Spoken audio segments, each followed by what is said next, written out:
Hey, Miami, what's up? It's your host, Will of 305 Sports Now. Once again, thanks for watching. And please do not forget to like and share and subscribe to this wonderful YouTube channel that I have created for all of you. For those of you who are wondering what's been going on since we've had so many things on the ongoings between the Miami Hurricanes, I've been on vacation, right? A much needed vacation, and I just got back. It's my 42nd birthday, and that's why I took a little time off. But what a weekend it's been for the Miami Hurricanes as the Miami Hurricanes finally get a commitment from Maryland standout offensive tackle, Mr. Tommy Kinsler. All right, before I get into Tommy, I want to go over a few things. And one of the things I will say that I am not afraid to admit is when I'm wrong. All right, and I was totally wrong about Andy Jean. All right, the wide receiver out of Northwestern Senior High School commits to the University of Florida, and he doesn't just prove me wrong.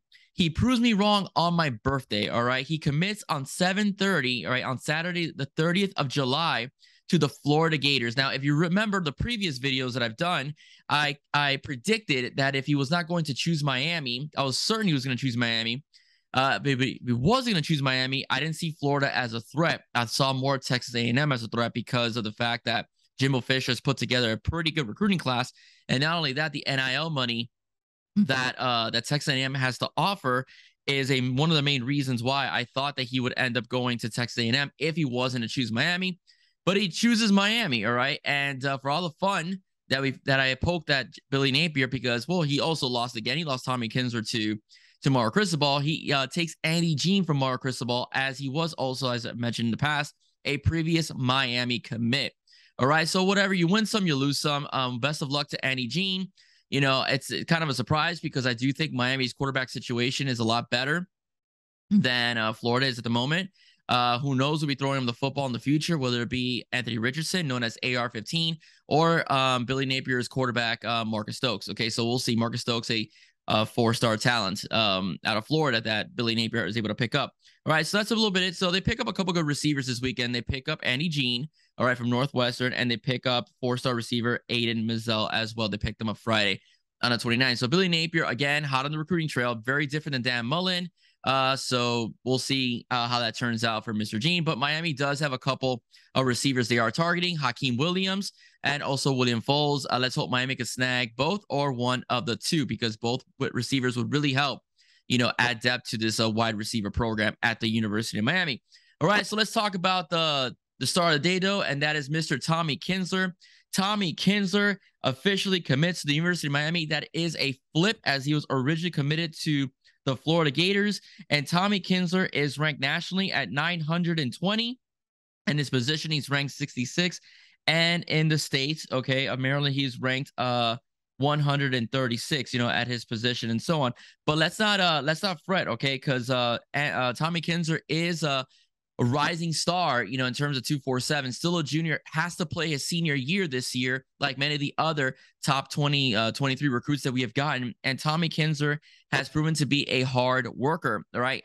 Tommy is listed as an interior lineman. Okay. As a guard, he's played left guard, but he's also played left and right tackle. So he's a very diverse offensive lineman, which fits the mold of what the Hurricanes could use, you know, as far as offensive lineman goes, potentially speaking, you know, as well. Kinsler also played defensive tackle for his school as well over there in Maryland, and he was a beast of a defensive tackle as well, very good at stopping the run in terms of clogging up space because of his size, as Kinsler is listed, right? Kinsler is listed over here at about 330 pounds, right? So he is an absolute beast, you know, is Tommy Kinsler, and we're going to get the benefits of that, you know, in the future to come in regards to this heck of this offensive line. The title of this video is very interesting because I'm pretty much making an assumption that this draft class of 2023 could be the best offensive line potentially in terms of drafts, in terms of, I'm sorry, recruiting class, not draft class.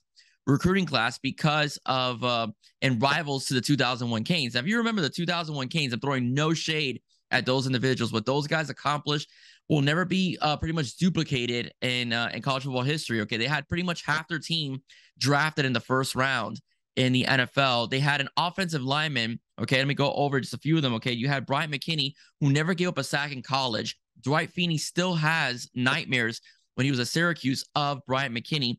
You have Joaquin Gonzalez and also Brett Romberg as well. All talented offensive linemen, all were drafted and all had careers in the National Football League. Okay. So one thing that I want to address about this line as well is that Coach Mario Cristobal was a graduate assistant at the time when these guys went to the University of Miami. Now, why am I saying that they could potentially rival the 2001 class in terms of talent? Well, number one, when Butch Davis recruited these guys, they were still under NCAA violations. Okay. They were still under the scrutiny of the NCAA. So scholarships are very limited. So they had to pretty much recruit and not miss on any guys. So that's something that was very heavy in regards to what Butch Davis was doing. And I do believe, aside from Mario Cristobal, all right, Butch Davis is the last head coach of the Miami Hurricanes that gave a crap about the offensive line. I mean, that made it his business. All right, Butch Davis wanted a very physical football team. He wanted a run-first football team. That was one of the first things he said when he was hired, right, after Dennis Erickson left to go to the NFL. All right, when he was hired, he wanted a team that would run the football, and run the football they did, as Miami produced very good running backs and very strong offensive lines during the tenure of Butch Davis that Larry Coker benefited from and won a national championship with that. All right, but now Mario Cristobal does not have those restrictions that Butch Davis had, right, when he was head coach of the Canes.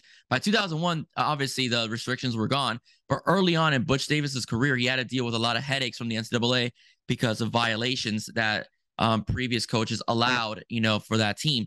All right. So why am I saying this? Okay. Why am I saying this in regards to why I think that this recruiting class may rival in the future the 2001 Canes? This is just an assumption. I'm bringing up debate here. And I know that on YouTube, you guys like things a little bit differently, not just, the same old in terms of clickbait and so on. So I want to pretty much bring up an analysis on why I think, potentially Mario Cristobal's 2023 class might be the better offensive line, or the best offensive line, or at least equating the 2001 line once things are done. Number one, stacking of talent. All right. Mario Cristobal has made it his business to make the offensive line his business. He was a GA, all right, under Butch Davis. He's now the head coach of the Miami Hurricanes. He's very much involved and ingrained in the offensive line. So linemen like Cristobal, because Cristobal is a guy that does a lot of one-on-one, that gives him a lot of one-on-one attention. All right. Alex Mirabal is one of the best offensive line coaches in the country because of that. He's also a ferocious pit bull when it comes to coaching linemen. All right. Attention to detail and excellence is part of the Cristobal Mirabal tree in terms of producing good offensive linemen. Number one, I'm going to start first with this guy. All right. Francis Maigoa out of IMG is a 5-star offensive lineman. All right. Listed at 6'3". Listed in terms at 6'5" at 330 pounds. He is a monster. Okay. And one of the top linemen in the country. He's the first 5-star O-lineman we've had since Chantrell Henderson. All right. Since Chantrell Henderson. Okay. So we don't get many 5-star offensive linemen. All right. We may potentially have 2 guys in this draft class alone. And I'll get into who's the second one in a couple minutes or so. But Francis Maigoa is going to anchor this offensive line for the next 3 to 4 seasons. All right. And he's a beast at run blocking, and also at pass protection out of IMG. Antonio Tripp. All right. Antonio Tripp is listed as a pretty much a 3-star lineman at 6'3", 300 pounds. He has room to grow. Remember, all these guys are juniors, so they're going to get bigger and stronger when they become freshmen at the U in general. And I'm sure Coach Aaron Feld is going to take care of that size and so on. All right. He's the best player in the state, okay, at ranked 8th in general at his position. Antonio Tripp is all in on Cristobal and also Mirabal, so the work ethic is going to be there as well. The one guy that they say may be a potential, guy you have to build up, okay, a project per se, is Frankie Tinalau out of LaSalle at 6'5", 315 pounds.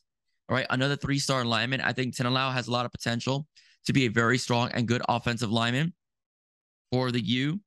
All right, and let's not forget Samson Odenola. All right, Samson Odenola, a 5-star lineman out of the state of Massachusetts.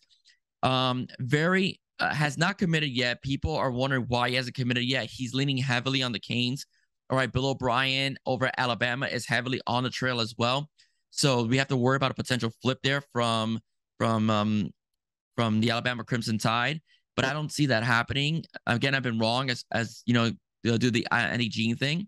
But I do believe that Samson will commit to the U because, again, of what I said, the intangibles, that they will have a head coach that is heavily involved in the development of offensive linemen. All right, and has put guys in the NFL like Penei Sewell, you know, because of his, you know, stewardship and his coaching staff and so on. So pretty much Samson Odenola is going to be a stud offensive lineman if he decides to go with the U at 6'5", 305 pounds. He's the best player, the number one ranked player in the state of Massachusetts. All right. And according to 247, he is pretty much one of the top linemen in the country, as he's the third best offensive tackle in this recruiting class, right? The third best offensive tackle, third the best of his position, the number one player in the state of Massachusetts. Okay. And that's a very, very huge component to bring a guy in here. So potentially the Miami Hurricanes could have 2 5-star O linemen, all right, in this recruiting class. Okay, so that's huge. That's huge for the University of Miami. And that's why I think, all right, what's all said and done, obviously, I think to get that stature, they must be a national championship line. Okay, because the 01 Canes, all right, were a national championship offensive line. Eventually, this line is going to have to win a national championship to surpass or equate what the 01 line did. But the bottom line is that the potential is sky high for this Miami Hurricane offensive line recruiting class of 2023. 2 5-star linemen, all right, and three guys in general that are totally committed.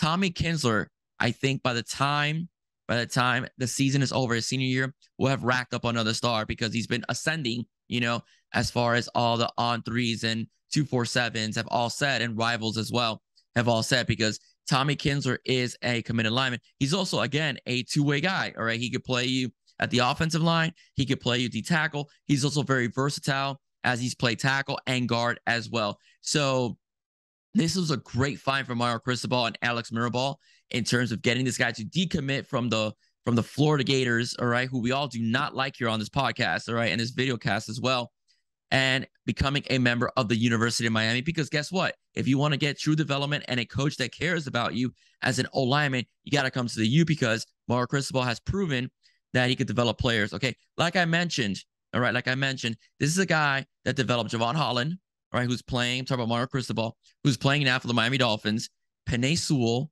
all right, who's a first-round draft pick, Cal Thibodeau, who's a first-round draft pick as well, and he developed T.Y. Hilton over at FIU. The only reason why T.Y. Hilton, all right, was a 4th-round pick by the Indianapolis Colts is because T.Y. Hilton played for FIU. If he would have gone to Florida, I guarantee you T.Y. Hilton would have been selected in the 1st or 2nd round, because he was just that talented, and he had immense numbers at FIU. He's the best player, wide receiver in the entire Sun Belt Conference. So Mario Cristobal has proven that he can develop players.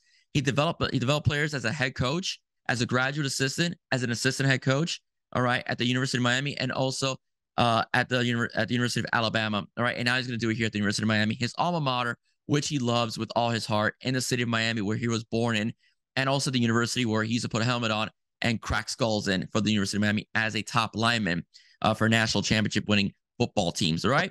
Okay, guys, so that's it for me, right? Very quickly, again, not saying that this draft class is going to be better than the 01 Canes, but it does have the potential to be, especially if they could win a national championship. All right, everybody, if you like what you heard, please hit that like button, subscribe, and share to all your friends so we can keep growing the 305 Sports Now family. All right, do not forget also to like on Facebook, 305 Sports Now. All right, for everybody, once again, that is me. I am Will.